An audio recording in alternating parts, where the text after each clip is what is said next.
អ្នកណាក៏ដឹងដែរថាខ្ញុំនេះអត់ចេះធ្វើម្ហូបទេអត់សូវចាប់អារម្មណ៍រឿងចក្រានជើងឆ្នាំងអីដែរប៉ុន្តែទោះជាមិនក៏ដោយនេះគឺជាវគ្គទី3នៃការរៀនធ្វើម្ហូបឲ្យប្តីខ្ញុំញ៉ាំសម្រាប់ថ្ងៃនេះខ្ញុំមករៀនធ្វើម្ហូបដែលម៉ាក់ក្មេកខ្ញុំអាសាធ្វើឲ្យពួកខ្ញុំញ៉ាំហើយក៏ជាម្ហូបសំណប់ចិត្តរបស់ប្តីខ្ញុំមកគឺមាន់ត្រជាក់ឬក៏មាន់ស្ពៃខ្មៅអត់ដឹងថាខ្ញុំនឹងធ្វើបានឆ្ងាញ់ដូចម៉ាក់ក្មេកខ្ញុំធ្វើអត់ទេអញ្ចឹងតោះមានតែមកសាកសិន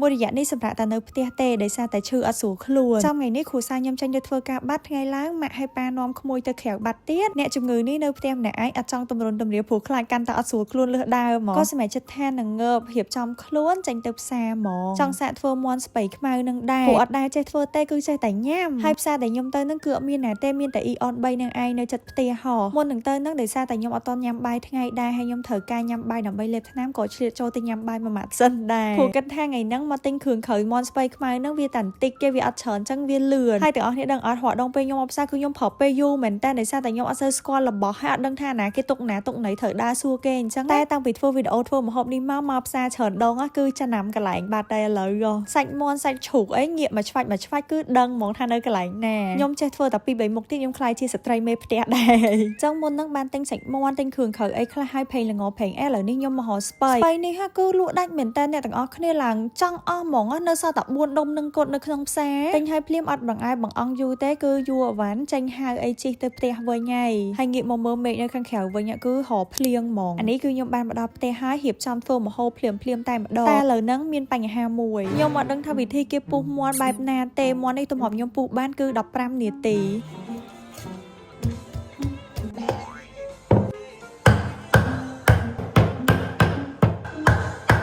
ដូចជាការបានឃើញជាក់ស្ដែងអញ្ចឹងដំរ៉ែផងអីផងទំហំតែវាដាច់ជាពីរបន្ទាប់មកខ្ញុំក៏យកមាន់ហ្នឹងយកមកលាងច្រើនទឹកដែរអ្នកនរ4 10ទឹកក៏តែខ្ញុំកាត់ឲ្យសល់ខ្លីៗអញ្ចឹងដើម្បីឲ្យវាជ្រះនិយាយទៅឡើងថ្លាទឹកហ្មងហើយបន្ទាប់មកក៏ខ្ញុំមកចាប់ផ្ដើមហាន់បន្លែសម្រាប់បន្លែគឺខ្ញុំយកតែបដូលទេខ្ញុំជ្រៀកវាបែបនេះនិយាយដូចអ្នកចេះអញ្ចឹងប៉ុន្តែអ្នកនរត្រូវដឹងថារាល់អីដែលខ្ញុំនិយាយហ្នឹងគឺខ្ញុំមើលពី YouTube ទាំងអស់តែម្ដងអានេះដោយសារតែវារៀងវែងអញ្ចឹងខ្ញុំពុះវាជា2ទៀតអញ្ចឹងទៅហើយយើងដាក់ទឹកកកចូលធ្វើការបង់អំបិលយើងចូលមកស្លាបព្រាកុំភ្លេចបន្ថែមជាមួយនឹងផេង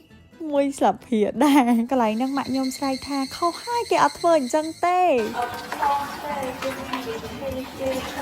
តែអ្នកគេលឺចម្លើយខ្ញុំឲ្យត្រូវអត់ឆ្លើយទាំង confident តទៅមើលវីដេអូវិញបានដឹងថាខ្លួនឯងខុសតាមពិតទៅប្រេងឆាមួយអំបិលហ្នឹងគឺគេដាក់នៅពេលដែលគេធ្វើការស្រុះស្ពៃហ្នឹងទេហើយបញ្ហាមួយទៀតហ្នឹងត្រង់ថាមាន់លាងឲ្យមួយថ្ងៃហើយអត់ដាក់ស្ងោរទៅចិត្តបន្លែអីណាអូយខ្ញុំឈឺក្បាលមួយខ្លួនឯងដែរហ្នឹងអ្នកទាំងអស់គ្នាបើស្ងោរមាន់ណាត្រូវឆ្អិនយូរណាស់ហើយក្នុងពេលដែលចាំឲ្យទឹកពុះសិនហ្នឹងខ្ញុំមកកញ្ច្រាំខ្ទឹមកញ្ច្រាំម្ទេសយើងឲ្យហើយសិនព្រោះសម្រាប់មាន់ហ្នឹងខ្ញុំមើល YouTube គឺត្រូវដាំទឹកហ្នឹងឲ្យពុះសិនបន្ទាប់មកយកមាន់មកពវល់កូរវាស្រស់អញ្ចេះសិនដើម្បីឲ្យស្បែកវាស្វិតមិនទេអ្នកទាំងអស់គ្នាស្ងោរមាន់ហើយអត់ដាក់គ្រឿងអត់ដាក់អីមកកញ្ច្រាំខ្ទឹមកញ្ច្រាំម្ទេសអីណានេះអ្នកទាំងអស់គ្នាពេលអញ្ចឹងហត់បាសជើងបាសដៃមករកគ្រឿងដើម្បីយកទៅដាក់ក្នុងមាន់អីយ៉ាកុំតន់សុំមើលពីយ៉ងមួយសិនគ្រឿងដែលស្ងោរមាន់គឺដាក់ជាមួយនឹងខ្ទឹម3ដុំហើយជាមួយនឹងម្សៅស៊ុបមាន់1ស្លាបព្រានិងស្ករសបន្តិចចាយើងក្របវាទុកទៅចាំឲ្យវាឆ្អិនយើងទៅធ្វើអីផ្សេងសិនណាសម្រាប់គ្រឿងទេសខ្ញុំអត់ចេះធ្វើម្ហូបចឹងពេលខ្ញុំដាក់តបហ្មងខ្ញុំអាចនឹងដាក់អត់តន់វាខ្លោចទេអញ្ចឹងខ្ញុំលាយវានៅក្នុងចានមួយចានឲ្យហើយស្រាប់ចឹងវាស្រួលសម្រាប់ខ្ញុំហេងខ្យង2ស្លាបព្រាអំបិលមួយចុងស្លាបព្រាហើយថែមម្សៅស៊ុបបន្តិចសូម្បីតែម្សៅឆាក៏ខ្ញុំលាយវាទុកឲ្យហើយដែរហើយចាំកូរវាដាក់ហ្មងឥឡូវនេះអ្នកទាំងអស់គ្នាមាន់យើងបានឆ្អិនល្អហើយឡើងចង់រីងទាំងជាប់ស្បែកជាមួយនឹងឆ្នាំងបើមិនឆ្អិនទៀតមិនដឹងថាម៉េចទេយើងមកដាក់ខ្ទះដាំទឹកដាក់អំបិលបន្តិចជាមួយនឹងប្រេងឆាបន្តិចណែអានេះបានត្រូវ step ហើយយើងស្រុះជាមួយនឹងស្ពៃហាងរបស់យើងទៅស្ពៃខៀវហ្នឹងស្រុះត្រឡប់ចូលត្រឡប់ឡើងមកទុនស្ពៃហ្នឹងហើយបានយើងស្រង់វាយកទៅដាក់នឹងទឹកកកម្ដងទៀតដើម្បីឲ្យវាស្រួយឆ្ងាញ់ចាបន្ទាប់មកខ្ទះដដែលយើងលាងឲ្យស្អាតជូតឲ្យស្ងួតមកយើងឆាជាមួយនឹងគ្រឿងសសយើងដើម្បីដាក់ជាមួយនឹងមាន់ហើយស្ពៃម្ដងខ្ទឹមឡើងក្រហមបែបនេះហើយខ្ញុំចាក់គ្រឿងដែលខ្ញុំលាយប្រេងខ្យងអំបិលម្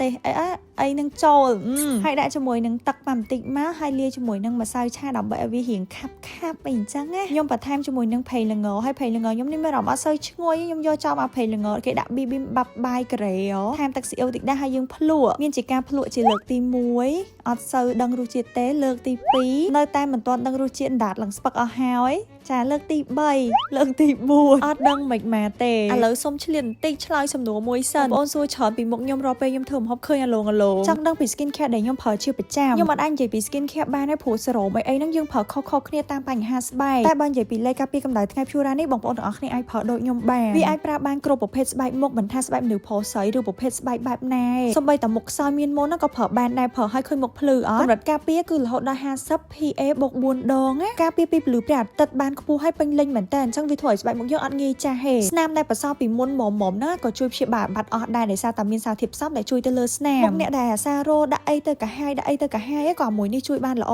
ដែរជាពិសេសគឺខំ make up មួយទៀតដាក់ពីខំ make up មើលទៅធម្មជាតិហើយស្ដើងមែនតើមកមើលឲ្យចិត្តតែមើលទៅដូចយើងអត់បានប្រើម្សៅអញ្ចឹងសំខាន់ហ្នឹងគឺភាពអាឡងចេញពីខំស្បែកមកតិច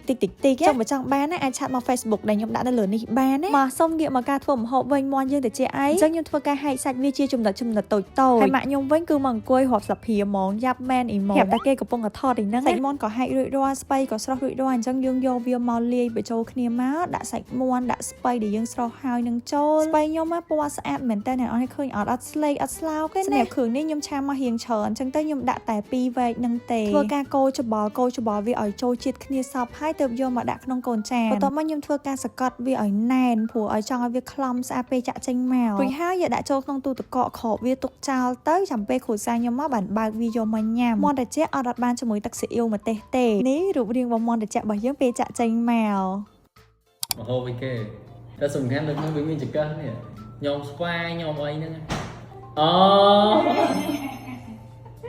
អើយអាហ្នឹងគេហៅអីហើយខ្ញុំនេះអួតប្រាប់គេសិនម្ហូបសំណប់ចិត្តប្តីខ្ញុំហើយប្តីខ្ញុំនេះមកសួរខ្ញុំវិញថាម្ហូបនឹងគេហៅអីមកឥឡូវកុំតាន់ដល់ពេលដែលគណៈកម្មការធ្វើការភ្លក់ម្ហូបខ្ញុំទៀតអីសាក់សាច់មាន់សិនតែវាដូចថាតែជាទូទៅគេធ្វើប្រអាប់យូរទៅអត់បានអានេះវាទុំវាយើងនៅចត់តិចអូច្រឡំអត់ច្រឡំមែនណាអ្នកទាំងអស់គ្នាអាហ្នឹងគឺពាក្យប៉ិតរបស់គាត់នឹងឯងឥឡូវនេះគេមកធ្វើការភ្លក់សាច់ម្ដងថារសជាតិបែបណាដែរបើសាច់មាន់ឆ្ងាញ់ទាំងអស់គ្នាដឹងអត់ម្ហូបអាចខ្ញុំធ្វើលើកមុន2ដងខ្ញុំភ្លេចអស់ហើយឥឡូវនេះចាំតែរូបមន្តចុងក្រោយនេះមួយទេអត់ដឹងមិនដែរធ្វើម្ហូបសបាយប៉ុន្តែអត់សូវចេះធ្វើពេលខ្លះអាចអត់ធ្វើមិនមែនថាយកចង់ធ្វើអាចនឹងយើងមានដងតែថាយកតន់អាចយកតន់បានបញ្ចេញសមត្ថភាពអីចឹងញ៉ាំបានបងញ៉ាំបានឆ្ងាញ់បងបាច់តែញ៉ាំនឹងការគេឲ្យអូនធ្វើមិនប៉ុន្តែឆ្ងាញ់ជាងការគេធ្វើឲ្យមនុស្សគ្រប់គ្នាតែនេះអានេះធ្វើសម្រាប់បងខ្ញុំអត់ដឹងថាប្តីខ្ញុំកុហកខ្ញុំឬក៏អត់តែខ្ញុំទទួលយកការសរសើរណាអរគុណទាំងអស់គ្នាដែលទ្រាំមើលការធ្វើម្ហូបដ៏រញ៉េរញ៉ៃរបស់ខ្ញុំជួបជាមួយខ្ញុំ Aileen នៅវីដេអូក្រោយ